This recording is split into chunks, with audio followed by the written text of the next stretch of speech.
Hello. This is the second installment of my video series on different lists types, and this one is about a type of list that's not really a type, but more of maybe a philosophy, a way of approaching the game. Not that one that I subscribe to myself, and it is the rivet counter or the fluff bunny.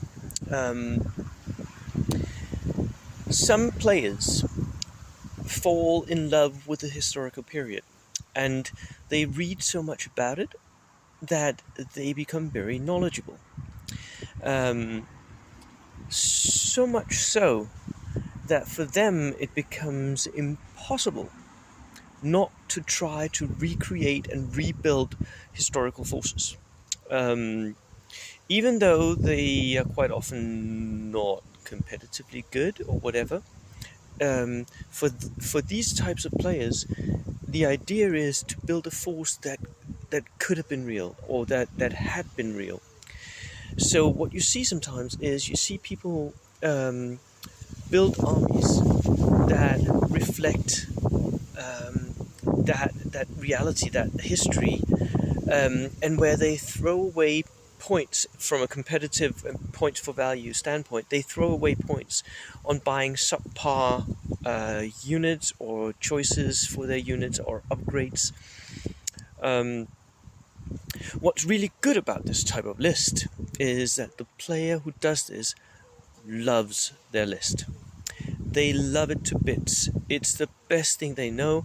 They know all about it. Sometimes they will even name individual soldiers in the list from reality, so that many people are trying to recreate Band of Brothers and Winter's Easy Company, right? But also other units are like very people focus on these units and their heroics because they're cool, right?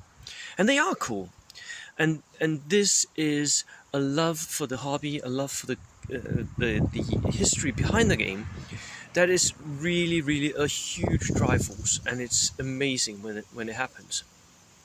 What's not so good about it is that these people will typically become very frustrated because they will lose again and again and again. And I think that is because they don't view this as a game. If they were viewing it as a game, they would not bring historical lists. They would bring gamey lists. So that is the whole point, right? They make suboptimal choices for the sake of the story, the fluff, the history behind it, and it doesn't really make sense to do so in game terms. So the fluff bunnies will typically not do well in tournament play,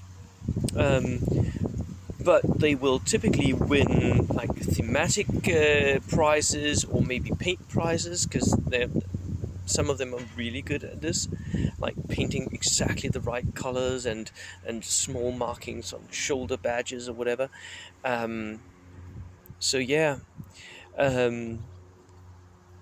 But they will lose games, and some of them unfortunately become very frustrated because of that.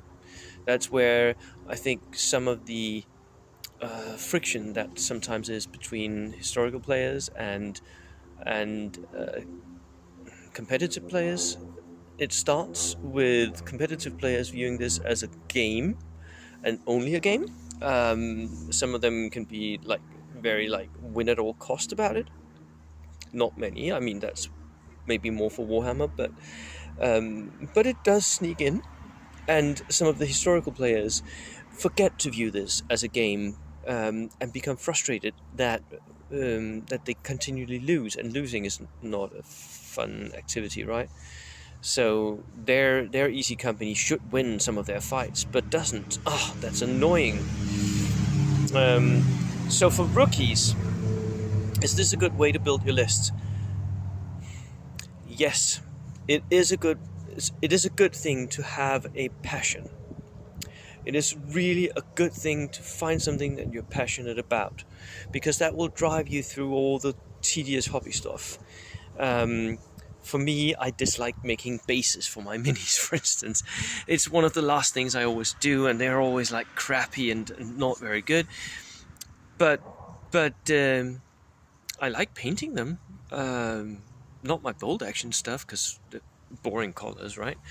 Um, so you have to get through some of the tedious stuff in order to do the fun stuff, the thing that you find enjoyable about the hobby. And it's easier if you have a passion. But if you are a rookie and you only have passion and you don't view this as a game and you don't try to improve, you will lose games, and that will be frustrating for you. So there's a balance here to be struck. Cool. Enjoy your days. Bye.